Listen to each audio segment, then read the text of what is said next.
10:05. David Whiting is called away on other business this morning and unavoidably, I'm afraid, sends his apologies. However, in his place, it gives us a chance to talk family law. Carolyn Counsel is one of Australia's, I'll say, one of the world's leading, one of the galaxy's leading family law practitioners.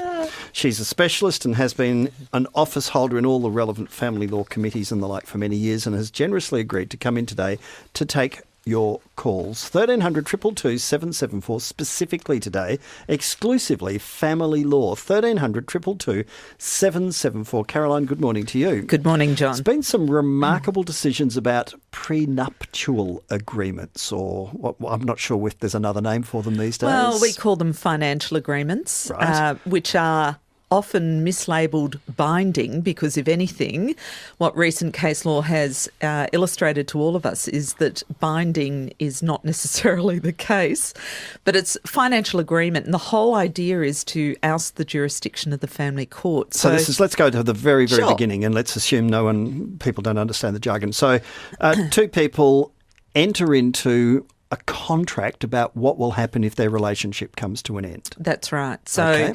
they can do it before a de facto relationship, during a de facto relationship, or after they separate. Same with marriage, before marriage, during marriage, or after separation, after divorce. Now, with the digital economy and relationships online, it's increasingly common for someone to say, look, being flirty on exchanges on the internet is one thing, but if you're going to, and often come from overseas, I'm inviting you, I'm even paying for you to come over. But before we do, I think we should just get a few things sorted out. Yeah, darling, I love you. I think I love you because I haven't actually met you yet. But please sign here. Now, the High Court of Australia took a dim view, if you will, in relation to one such agreement, and that was in the High Court decision handed down on the 8th of November of Thorne and Kennedy. And So 8th of November, that's last week. Indeed, it's almost fresh off the press.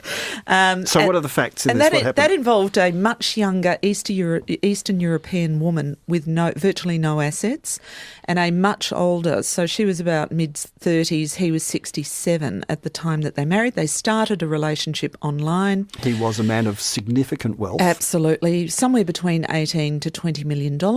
And she's an Eastern European woman of half his age. Yeah, exactly. So he says, come on out to Australia. So he's previously been married? Oh, yes. He has children from his previous marriage.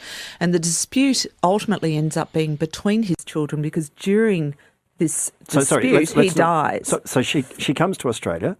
Correct. And at his expense? At his expense. Right. So she's completely dependent upon him. She's a mail-order bride. That's one terminology for it. So she comes with open hands saying, I have nothing. I've got nothing to offer. He says, that's fine, sign here. She's clearly got something to offer. Well, yes, John. So the difficulty lies in how the husband went about compelling her, if you will, to sign an agreement. So they enter into an agreement. They live together? They've obviously, when she arrives, she's making preparations for the wedding. She's behaving to all intents and purposes as somebody seriously contemplating marriage. Her family come over. It's a very public event, and in fact the publicness of the marriage was one of the grounds that led the court at first instance to say there's been undue influence by this man over this woman, compelling her to sign that agreement, and he's acted in an unconscionable manner. So look, we've jumped a bit. So they're about to get married. They're about to get married. And he 11 says, days before they marry, he says, sign this agreement. by the way, I still want to get married, but I'm keeping everything. You have to sign this agreement, which says, I keep everything and you get basically close to zip. If our relationship lasts for how long was it? A couple of years. Exactly. So there was a time period during which there was problems If I decide to end this relationship within 2 years, you get you nothing. leave with nothing. Yeah. But after 2 years, you might start to accumulate some rights. So the important thing here is the way in which he negotiated this agreement. There's a lack of good faith, if you will. Mm-hmm. She certainly would have fared better under the Family Law Act, and that is yet to be decided because she's going to be referred. The whole case is going to be referred back to court for determination. Because he died and the kids from the first and marriage... the children are saying, that's all ours, you don't get anything. So the reality is the court has been more concerned about the manner in which that agreement has been negotiated. Okay. So they were the issues before the court, not the actual substance of the agreement, if you will. So they looked at methodology. 4 days after they get married, the agreement in the exact same terms but under a different section of the Act, so the same effect at law if the relationship didn't last, he compels her to sign that as well. A second agreement. A second agreement. Interestingly, the lawyer representing her did absolutely everything right. Gave her the advice that's required under the Family Law Act. The lawyer said in these words, "This is the worst agreement I've ever seen. My advice is do not sign it," and said the same thing about the second agreement. Whilst the lawyer was with her client in the room, the then husband, because it's 4 days after they get married, rings to find out why they're taking so long. So the lawyer makes a note about that. So the lawyer is mapping out that this is not a good agreement. That the husband's calling the shots, Yeah. not his own exactly. client, who's So supposed to be at arm's length. That's right. But this woman felt that she had no option but to go ahead with the marriage. She was dependent upon him financially. She was dependent upon him for her visa to stay in the country. Her family were over here for the wedding. It was a very public event, as I said. And then the second one, before we get to callers, 1300 222 774, Shah and Cham, the sex worker who became a de facto. Yeah, this is interesting. This is this whole concept of, if you will, polygamy is alive and well in Australia. Even though we have monogamy and polygamous relationships are not recognised, they happen, no pun intended, in a de facto manner, which means not at law but in fact. So I'm married. You're married. But I'm having an affair. Exactly. And you say to this woman with whom you're having an affair, you're a sex worker. That's how I first met you. I want you to give up your day job. I want you to be exclusively mine. I'll support you. I'll support you. You're pregnant now with my child. I'm going to look after you. And by the way... But I'm staying married. I'm staying married. You're a secret second wife. You're a secret second wife. And here is an agreement about what I'm prepared to do for you. The relationship goes south and he says, no, we were never in a de facto relationship. Court says, no. So he says, you were only ever a sex worker to me. Exactly. And when you got pregnant, I felt obliged to support our child. Yeah. And that's why I entered into a financial agreement with you. And the full court of the family court says, no, that financial agreement was binding. This, to all intents and purposes, was a de facto relationship, and we're going to uphold the terms of that agreement. So, is he also in trouble for polygamy then? No, because there was no second marriage. It was but a de facto. In every regard, a de facto relationship is the same as a marriage-like relationship, and he's got two wives at the same time. One legal and one de facto. Yeah, no, you're allowed to do that. You're allowed to potentially have 4 or 5 on the go. Sorry, you could have multiple de facto relationships in Australia without being charged with bigamy? Absolutely. You just cannot You're kidding? No, you can have multiple. What you can't have is multiple marriages.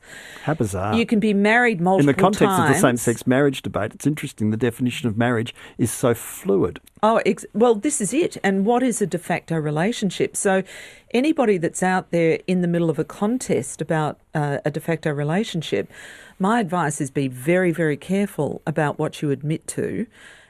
Bit hard in Shah and Cham because there was a financial agreement, for heaven's sakes, that said, this is what I'm going to do. I'm going to stand by you. I'm going to pay. So did the courts enforce the agreement they'd entered into, or say we'll treat you as if it's a marriage-like relationship regardless of what was in the agreement? If the agreement is not set aside or if orders aren't sought above and beyond the agreement, then the court's duty is to enforce the agreement. Even though you could in fact get a better deal if the agreement hadn't existed. Well, if they find it binding, it's binding. That's interesting. Yeah. It might be in your interest to argue it's not binding and you could get something better by I think pursuing a... You've got to be careful about the getting over the threshold of True. What were we? Were we in fact dating? And I've just written a paper. Are we dating, or is that a financial agreement in your pocket?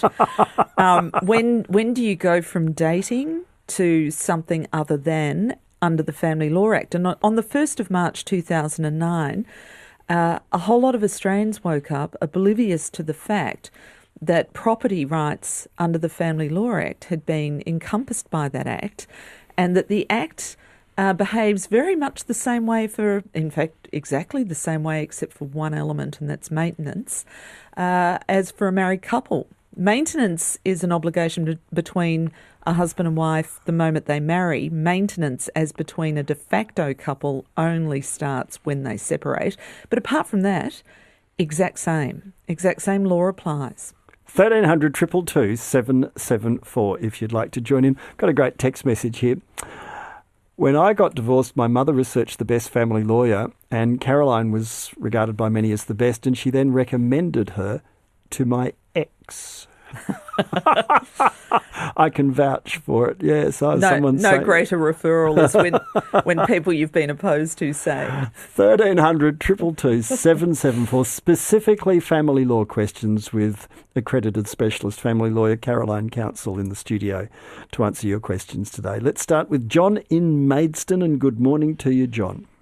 Good morning. I was just going to, as quickly as I can, give you a brief background and then the question, if that's okay. Go right ahead. I have a 9-year-old daughter separated who lives with her mother in New South Wales. Her mother has a sister and 3 brothers who she has estranged from for whatever reason.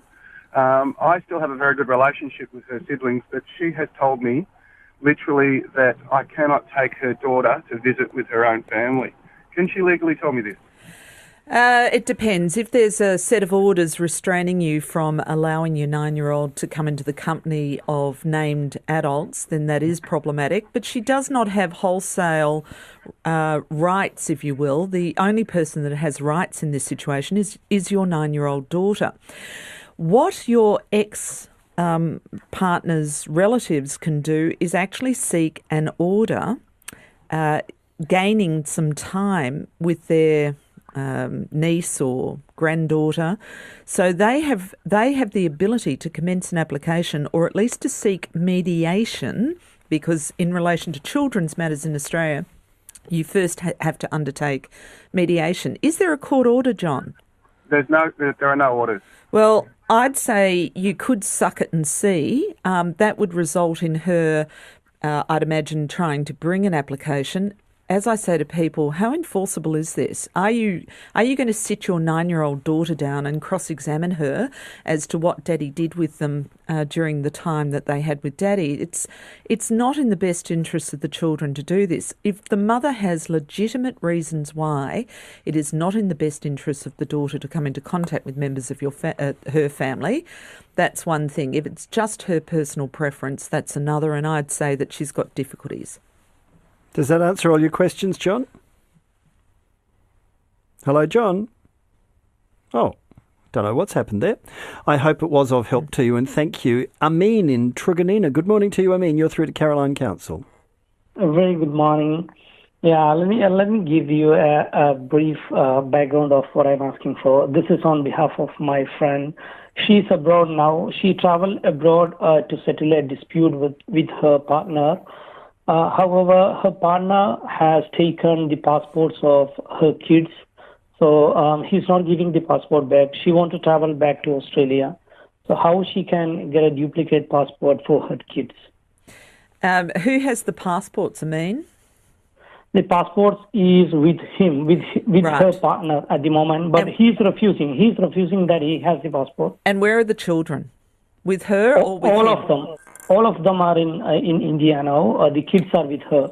Well, she can commence an application here in Australia to get the current passports delivered to her from him and enable her to travel back with the children to Australia. But you have to go to court to get that order. You'd have to go to court to get that order. So we're talking thousands and thousands of dollars. Absolutely. The other way would be, of course, to approach the Australian government. I'm not an expert in relation to passport control, but I have known of instances where people have thrown themselves upon the mercy of the Australian government. That's if she's travelling with Australian passports. If she's travelling with Indian passports, she would have to solicit the help of the Indian government and passport control in that country. I'm sorry.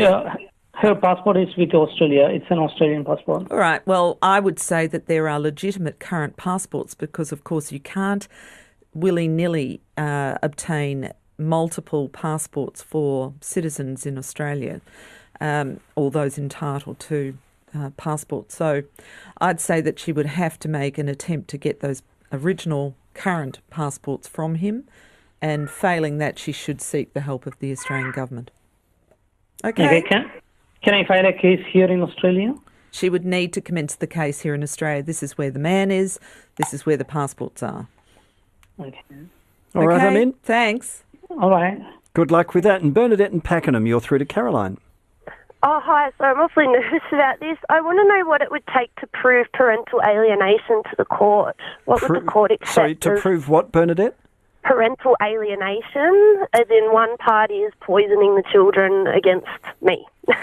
Okay, Bernadette, this is unfortunately quite a common occurrence in relation to what I call the mad, bad, sad separations.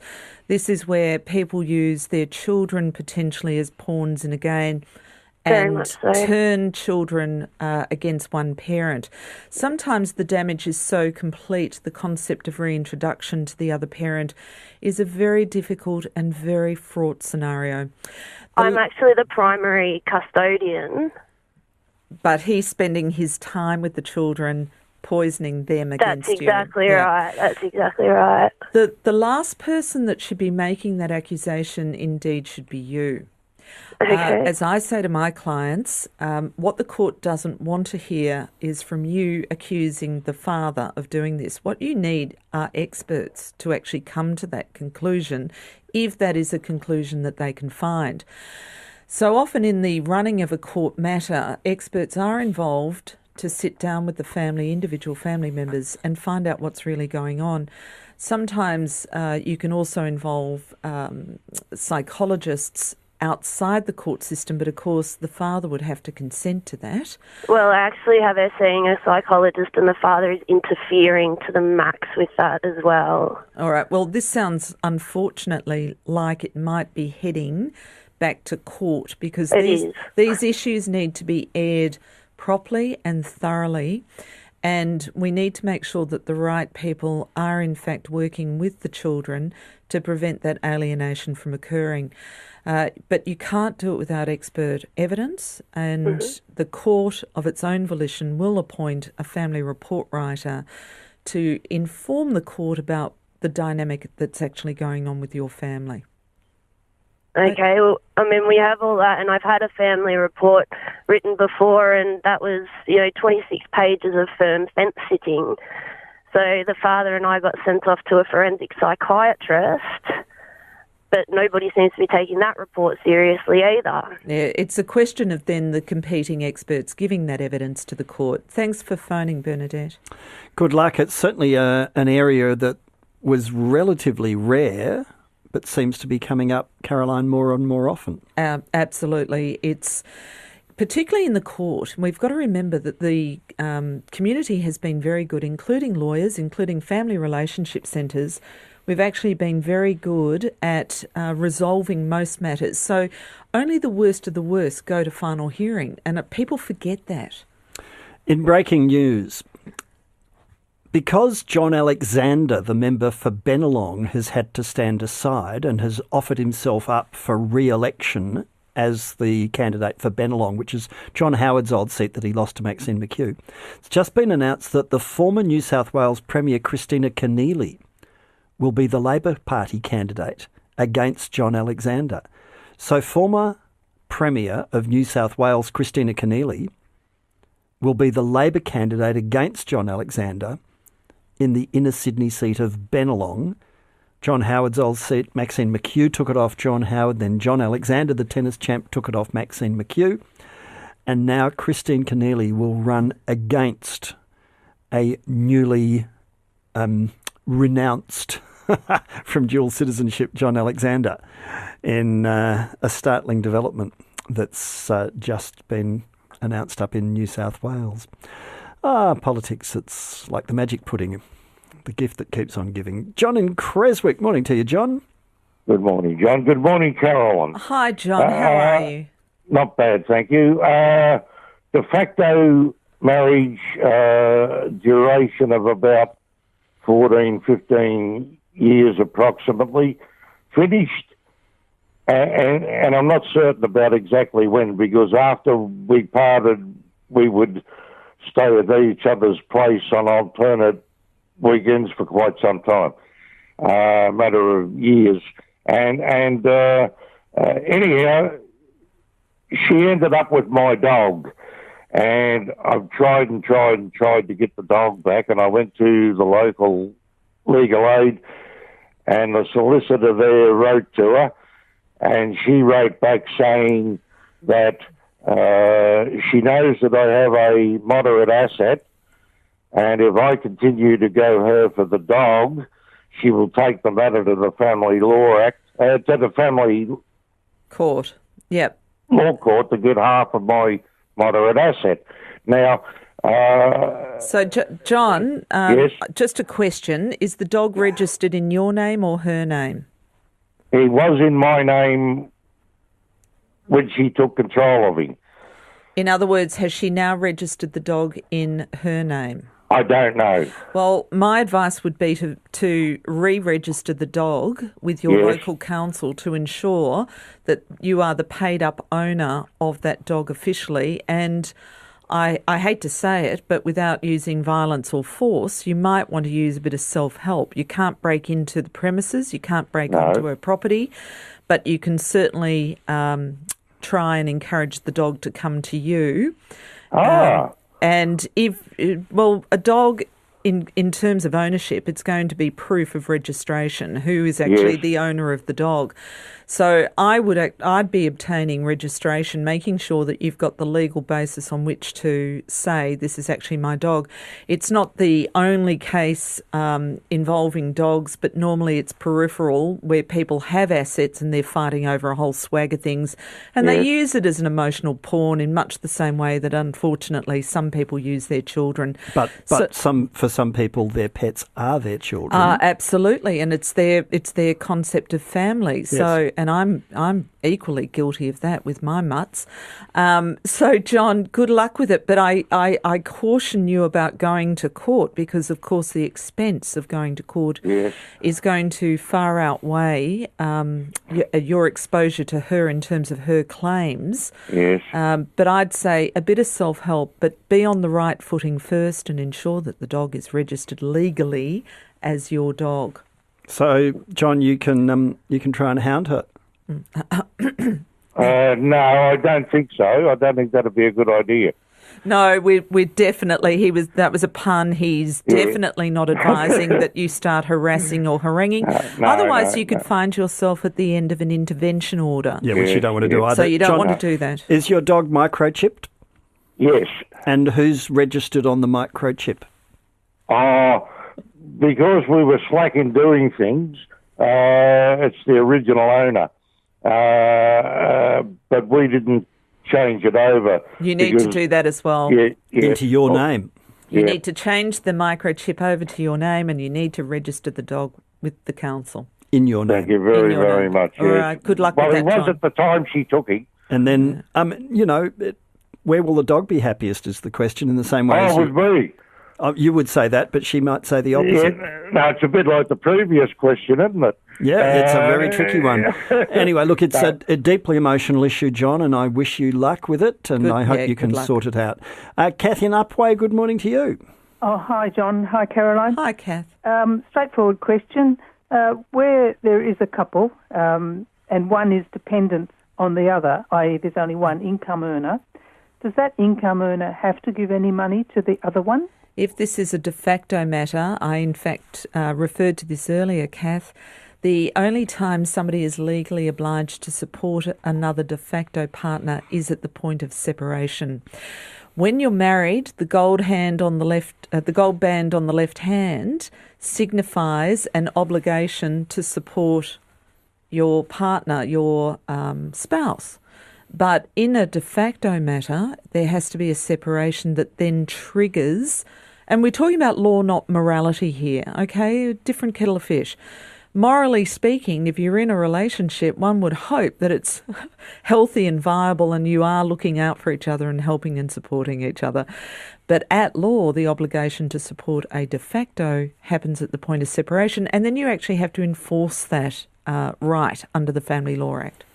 But that is support. I mean, certainly in my parents' case, and I've heard quite a number of other caseworkers and couples say that a man can provide, a man, for instance, in a marriage, can provide, as in a home, roof over the head. It's maintenance. Food, but no cash. It's maintenance in terms of what is reasonable in the situation of a given couple. For example, if a man is paying his entire salary to a mortgage, to rates, to maintenance of a property, food on the table, and there's nothing left over at the end of the day for him or for her, he can't be expected to manufacture money. So it's what is reasonable in the circumstances of a given case. So a man, let's say, as the income earner, is obliged to support his spouse according to what's reasonable in that family situation. And vice versa, if indeed the genders, if the woman is the bread. And that often comes as a shock. And the male is the stay-at-home parent. Absolutely. Exactly the same. Exactly the same. There's no gender bias under the Family Law Act. There might be bias perceived by people who go before the court, but that's a different issue. Thank you indeed, Kath. I hope that helps you. So many text messages as well. As a person who's gone through the system of the family court, my advice to anyone is deal with the angry partners without anger yourself, without confrontation. Stay calm and passive. With time, they'll always run out of fight. The more you push, the longer it takes. It's an interesting response. Sometimes you give these high conflict personalities oxygen. Yep. So if you take them to court, you give them a platform on which they perform. Yeah. So deprive them of that oxygen, and they often do fizzle out. But there's a whole skill range around that, that people need help with. Skill set, I should say, around dealing with that. Caroline, the time has flown, which is always a good sign. It means that we're getting through lots and lots of traffic. There are people still waiting, but we do have to move on. Thank you ever so much for coming in today. Carolyn Counsel, who is, as I said before, one of the galaxy's leading practitioners in family law. She's been a specialist family lawyer from the beginning since specialisation was introduced and sat on all the relevant committees and the like, helping you in the absence of David Whiting today.